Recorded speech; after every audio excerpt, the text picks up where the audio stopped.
Quilombo.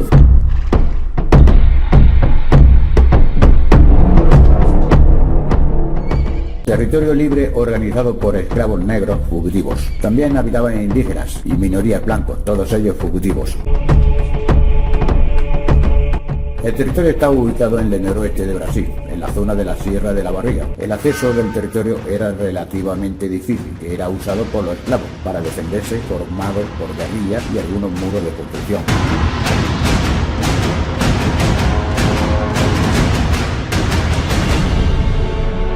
Allí los esclavos empezaron a formar pequeñas comunidades, autogobernadas y autónomas, dedicándose a la agricultura. El modo de vida era costumbre africanas. Cada poblado tenía un conjunto de jefes que a su vez elegían un líder para toda la colectividad de Quilombo. Las propiedades de los terrenos eran un privilegio para los nobles y guerreros que antes de ser esclavos. Esta entidad territorial llegó a alcanzar los 600.000 metros cuadrados. Y aunque parezca mentira, en Quilombo se practicaba la esclavitud. El Quilombo se formó como un lugar de resistencia al invasor holandés. En 1630, Portugal prohíbe el negocio de las cañas de azúcar a los colonos holandeses, que estaban ubicados en Brasil, y decide invadirlos con la ayuda de España. Con la invasión, muchos esclavos huyeron a Quilombo, otros esclavos se quedaron y fueron libres por ayudar a los portugueses a combatir contra los holandeses. Además, los portugueses reconocieron a Quilombo como un territorio independiente. Después de la expulsión definitiva de los holandeses, en 1654, los portugueses trajeron nuevos esclavos a Brasil para las plantaciones de caña de azúcar. Estos, cuando huían, se refugiaban en Quilombo. Los portugueses los reclamaban y los de Quilombo se negaban. Con estos actos se inició conflictos entre Quilombo y Portugal. En esta etapa, en Quilombo había jóvenes que no conocieron la esclavitud nunca. Negociaban parte de sus recursos a los contrabandistas europeos a cambio de armas. Practicaban incursiones en las haciendas cercanas para liberar esclavos y también recoger armas que serían utilizadas para la defensa. Propietarios de haciendas y tropas portuguesas también hacían incursiones para recuperar las pertenencias, pero los de Quilombo pudieron enfrentarse con éxito a estos ataques gracias a la lucha basada en guerrillas y por el amplio conocimiento de la geografía de Quilombo.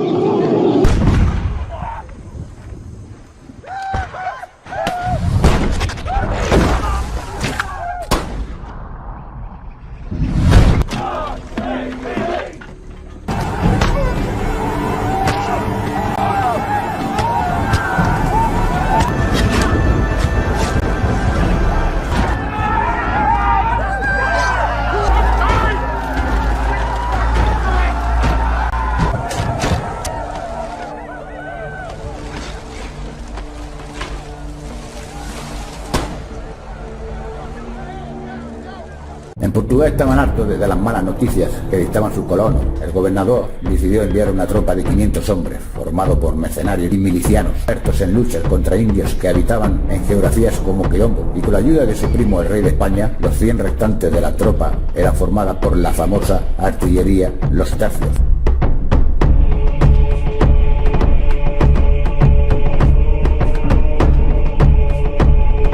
Con esta presencia, los de Quilombo fueron derrotados.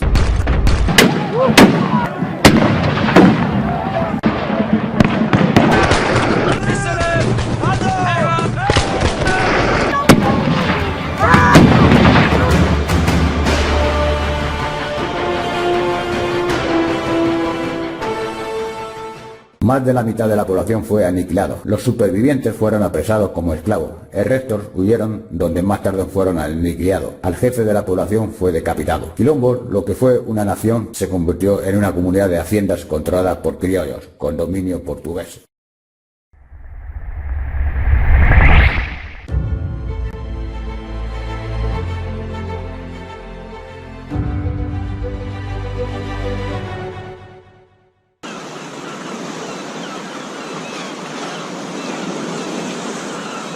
Ni Jesús ni su amigo Pablo pretendieron organizar grandes unidades políticas. Al revés, sus propuestas morales se referían a familias y comunidades casi familiares de creyentes. Una moral basada en unidades de convivencia, donde la gente no se conoce personalmente, ni puede conocerse. Otros fundadores religiosos, como Moisés o Mahoma, sí estaban constituyendo unidades políticas grandes. La justicia como calidad moral por excelencia y la ley religiosa como su vehículo. No se necesita conocer mayormente al otro para saber que sea tratado de manera justa.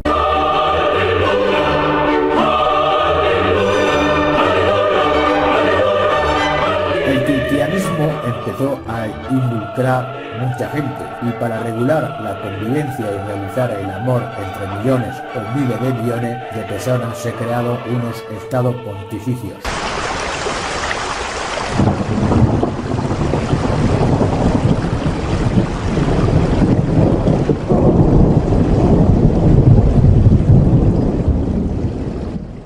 El Papa fue el jefe del Estado de un territorio que comprendía con geografía variable, como solían ser los antiguos reinos. Los estados pontificios duraron desde el año 754 hasta el año 1870, más de 1100 años de los 2000 redondos del cristianismo en el mundo. Está dejando atrás la forma de feudalismo medieval y se plantan a las puertas de la era moderna. Los pequeños reinos se agrupan en grandes estados, gracias a conquistas o alianzas dinásticas. Las monarquías se fortalecen y la nobleza, que durante la Edad Media limitaba el poder a los reyes, pierden protagonismo a marcha forzada. España, Francia, Inglaterra y el Sacro Imperio Germánico sería un ejemplo. En medio de este mapa quedan los estados pontificios, cuyos gobernantes cuentan con numerosos parientes en la curia romana. Cada papa está rodeado de obispos, arzobispos y cardenales, que defienden los intereses de sus países de origen o de sus familias, y como representantes de Dios en la tierra tienen en sus manos el poder de coronar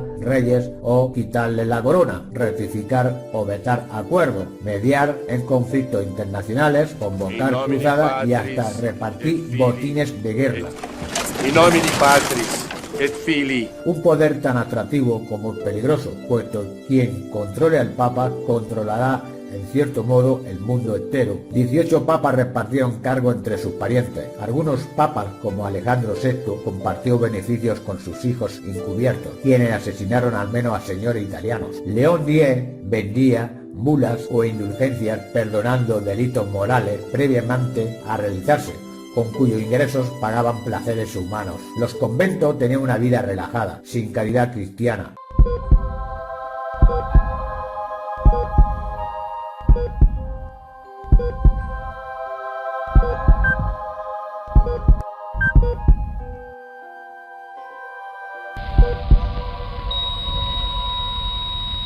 En el siglo XV y durante 300 años se sometió a los cristianos al control de la Inquisición.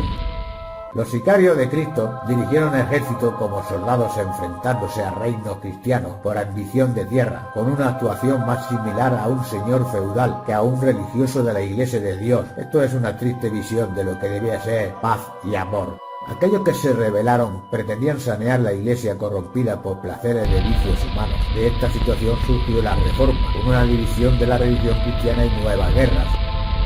Los estados pontificios fueron territorios por temporada de la península itálica. En 1861 Italia es unificado por el reino de Cerdeña. Los amiguetes de Cristo vieron sus territorios menguados. Solo le quedaba Roma. En 1870 los italianos, a través del diálogo, pidieron al Papa la Santa Sede de Roma para terminar la unificación de Italia y a la vez ser la capital de la nueva nación. Pero el Papa se opuso. Fueron eliminados cuando 8.000 guerreros del Papa no bastaron para evitar la conquista de Roma por las tropas de Víctor Manuel II. Cuando el ejército italiano llegó a las murallas aurelianas que defendían la ciudad,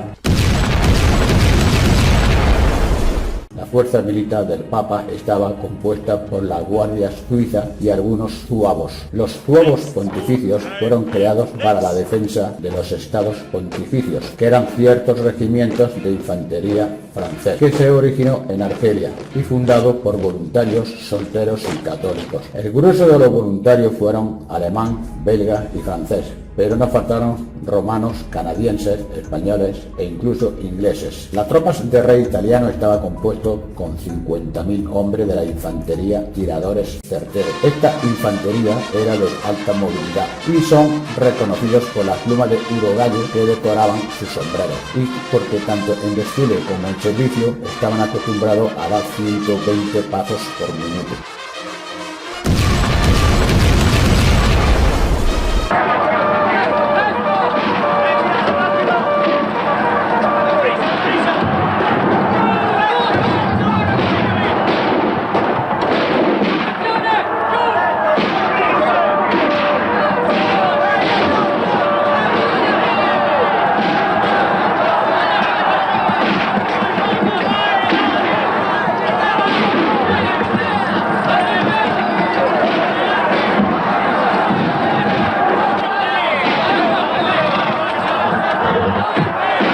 Papa, al perder la soberanía temporal, se temía la pérdida de la independencia para su ministerio, que podía quedar en manos de los intereses políticos de los estados europeos, y cierta razón tenía a ver cómo funcionaba la política en esa época. De hecho, el tema de la independencia política quedó resuelto con los acuerdos de 1929, por los cuales se constituyó el Estado de la Ciudad del Vaticano, con el Papa como su cabeza. El problema de que el vicario de Cristo, que antes era un gobernante temporal de un territorio, quedó también muy amenguado, porque el Vaticano es un sentido, un Estado simbólico, muy real jurídicamente hablando, pero sin nacimiento y sin población propia.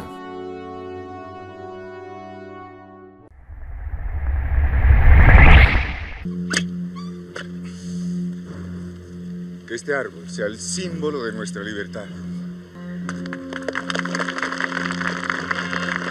Se declara el desconocimiento total y la independencia absoluta de la corona española. ¡Fuego!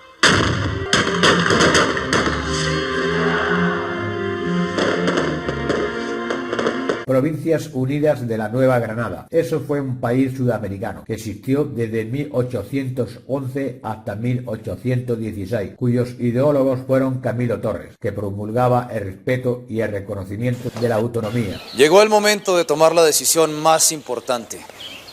Solo una junta de gobierno americana devolverá la paz a los espíritus exaltados. Y soberanía de las provincias, que se definieron como iguales e independientes. El pueblo pide como su representante al doctor Camilo Torres, abogado de la Real Audiencia. Formaron un grupo ejercido por 3 personas, habitualmente aliadas entre sí. Declaro solemnemente inaugurado este Congreso de las Provincias Unidas de la Nueva Granada. Esa forma de gobierno se le llama con el nombre triunvirato. El nombre surgió de la antigua Roma en el siglo I a.C. Este término concretamente se utilizó por primera vez para describir las alianzas entre Julio César, Graso y Pompeyo. Cuando se caracterizó el agitador de la Reconquista española, Liborio Mejía Gutiérrez fue el último presidente de la Primera República Granadina, con tan solo 24 años. A sus 17 años, Liborio participó en el Grito de la Independencia. Pertenecía a grupos juveniles revolucionarios. ¡Serán los únicos responsables! ¡Esto es inadmisible! ¡No se saldrán con la suya! ¡La revolución apenas empieza! ¡Tria! ¡El enemigo es el mal gobierno! ¡Sí! ¡Abajo los tiranos! En representación de la nueva Junta de Gobierno le exigimos a usted que cese los disturbios. Ah, están nerviosos. ¿Y no ha pensado usted que el virrey tiene las armas y que puede usarlas contra la multitud? Pues no nos detendrán. Los tiranos perecen. El pueblo es eterno. Nada podrán hacer contra nosotros si permanecemos unidos. ¡Preparen armas! ¡Ya! ¡Apunten! ¡Ya! ¡Alto! ¡No disparen! ¡Fuego! Soldados americanos, no podemos disparar contra nuestra propia gente. ¡He dicho fuego! Gracias a Dios finalmente amaneció. La noche ha sido interminable. Está todo preparado para la salida de los excelentísimos señores virreyes de la ciudad. Como miembros de la Junta de Gobierno, nos vemos en la penosa necesidad de comunicarles su destierro. Se unió al Ejército de la Independencia, vinculándose como segundo al mando de las Fuerzas Armadas. ¡Fuego!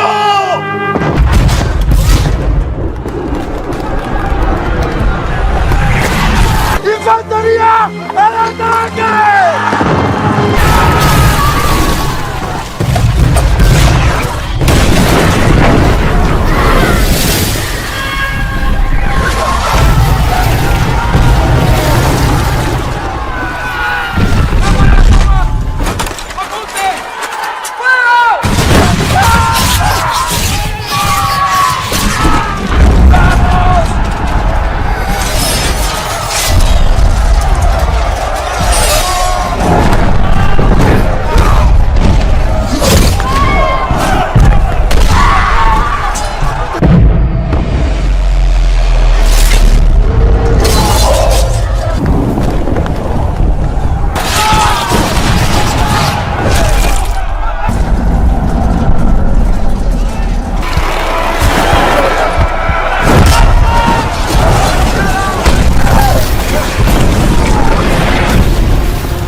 Hay que admitirlo, estamos perdidos. Solo un milagro del cielo podrá salvarnos.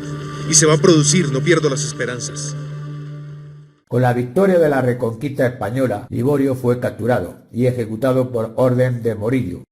Con la caída del ejército independentista dio inicio al régimen del terror del general Morillo, el cual asesinó a toda la generación intelectual y precursora de la independencia. Usted sirvió muchos años en el ejército español. Sí, señor. Entonces la infamia de su crimen es peor, su castigo será ejemplar. Y eso que al Morillo se le apodaba como el pacificador.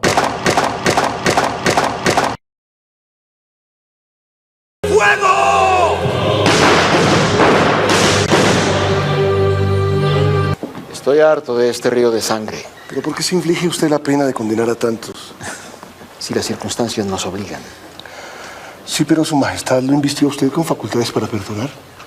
Cuando pisé por primera vez tierra americana en la isla de Margarita, perdoné a cuantos me lo suplicaron. Y en el camino a Santa Fe, me enteré que los venezolanos, tan pronto les di la espalda, levantaron nuevamente la bandera rebelde y liquidaron cruel e injustamente a los oficiales y soldados que había dejado allí. Esos hombres también tenían madre, esposa, hijos, que seguramente en este momento maldecirán 1000 veces al ingenuo general que tuvo la candidez de creer en las protestas fementidas de esos miserables. Si en vez de perdón hubiese condenado a unos 20 cabecillas, no pesarían sobre mi conciencia los remordimientos que ahora me acosan.